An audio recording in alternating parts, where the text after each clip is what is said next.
Oruç ağamı ve Antoine'ı bırakmazsanız Gabriel'i öldürürüm. Sakın Piero, sakın!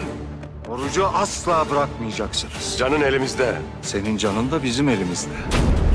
Şahin'i Kelemez subaşılığından azlettim. Kelemez'in yeni subaşısı Şahbaz'dır. Evvelce yaptıkların gafletti. Ancak artık atamızın kanına halel getirmektesin İlyas. Oruç ağamın kurtulması kutsal eşyaları ele geçirmemize bağlıdır. Onlar Revit ağlasından da, Modon'dan da daha değerli.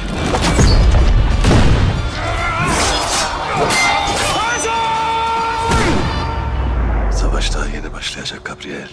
Ama sen daha savaş başlamadan öleceksin.